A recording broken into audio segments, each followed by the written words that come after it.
Hello, magandang tanghali, no? So, anong oras na ngayon mga guys? So, ang oras natin is 2 p.m. Magandang hapon po, magandang hapon. So, 2 p.m. na pala mga guys, no? So, ito, tingnan nyo mga guys, 2 p.m. na mga guys. Napaka, ano na pala yung oras natin ngayon, ano? Napakadali na. So, andito tayo mga guys, no? Okay, honey, no problem. Sige na, alis ka na. Ingat. So meron tayong dumating na order ngayon mga guys, no. So ito naka-live tayo mga guys, papakita natin sa mga karpinterong hinog, no.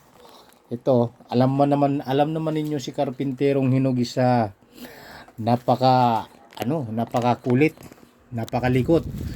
Malikot ang kamay sa mga sa lalo na sa mga DIY o sa mga kung ano man dapat ang gagawin, ano. So naka-live po tayo mga guys, mayroon po, naka-vlog po tayo. Ito, yan. Ito papakita ko sa inyo, bubuksan natin tong binili ni karpinterong hinog, no. So para po ito po ay socket wrench na 39 or 41. So naalala nyo yung vlog ko mga guys na nagpapalinis ako ng motor, gawa ng bumili nga ako ng impact wrench at saka kulang yung mga gamit, no. So panggilid-gilid lang yung mabubuksan natin, hindi natin mabubuksan yung nakakabit doon na yung belt. So bubuksan na natin 'to mga guys para makita na natin, no, kung ano tong binili ni karpinterong hinog. So andito na mga guys, bubuksan na natin 'to. Ayan. Pupunitin na natin 'to kasi para double. Bakit kaya? Double ayan. Double yung ayan. So ito na. Bubuksan natin mga guys. Yan mga guys, nakita nyo. So meron siyang extension, no? Kung tawagin ay extension. So ito po yung kasama sa binili nating socket wrench. Ito po. Yan. So ito po yung mga guys, no.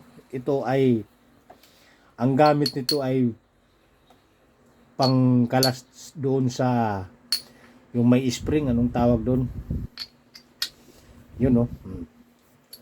So itatry natin ngayon ito mga guys sa ating impact wrench. Ito yung wala sa atin 39 lang, walang 41.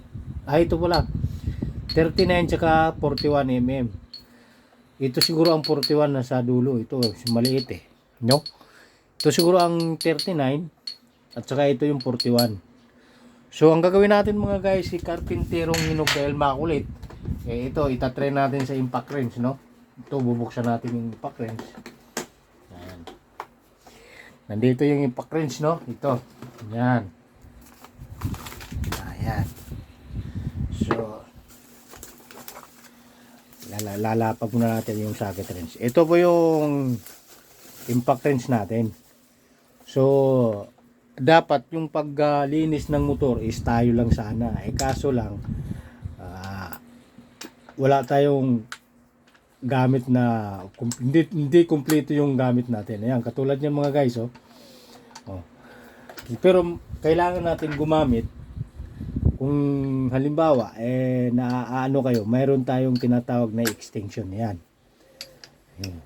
Yun mga guys, So kung gusto niyo mga guys, itatry natin, ilalagay natin yung battery para matesting natin.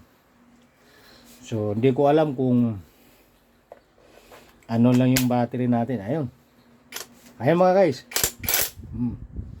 Yun. Narinig nyo mga guys? Narinig nyo? Dahil sobrang mabigat kaya parang ayun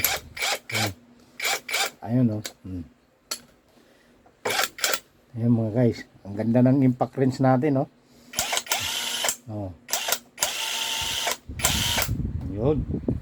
So ang mangyayari dito mga guys, mayroon na tayong tawag dito, kumpleto.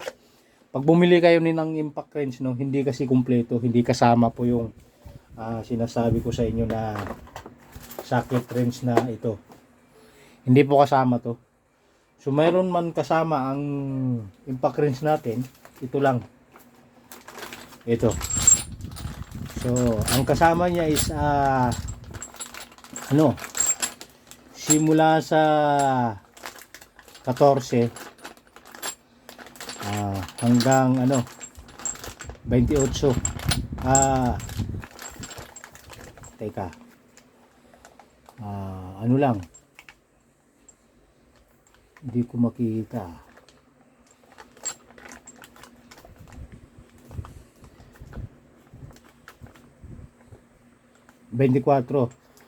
Hanggang 24 lang. Yan. 1, 2, 3, 4, 5, 6. So, 6 na piraso. So, ang ginawa ko naman, no, dahil yung mga bolt ng mga Mio natin at sa mga motor, ang karamihan po ay 8, 10, at saka 12 ang ano niyan.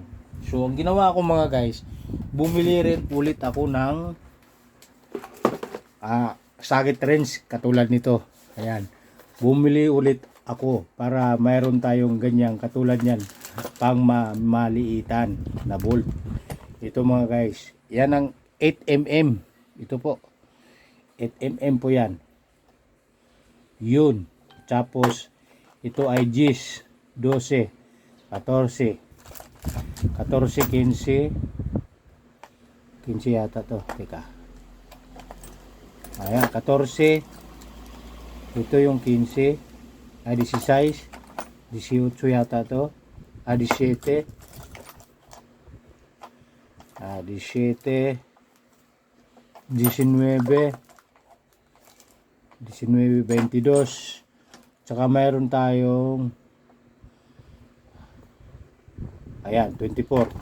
Yun, katulad nung libre nung impact wrench.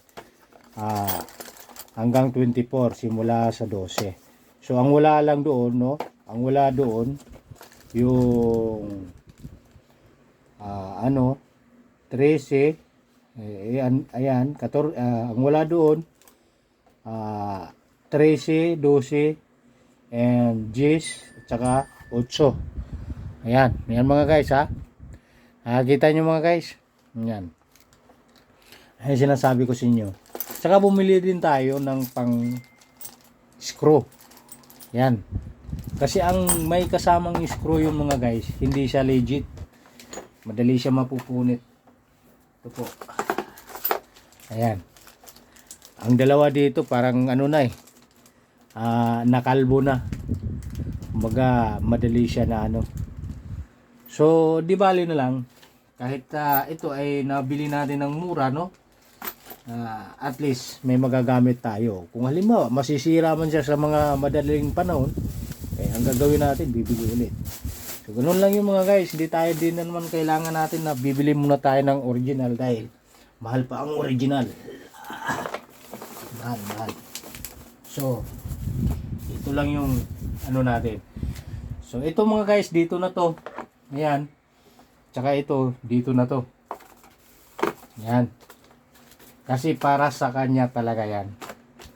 At ito, pagka maglilinis na tayo sa motor, so mayroon na tayong gamit na pangbukas para doon sa kailangan natin buksan mga guys. So, shout out sa mga mahilig sa mga mga guys, no? Kung kayo ay pwedeng matutong mag DIY o di kaya magkalas-kalas sa motor, no? Bili kayo mga guys ng ito, impact wrench. Yan. Para din sa inyo yan. So hanggang dito na lang yung live natin mga guys, no? Hanggang dito na lang. Magandang hapon mga guys.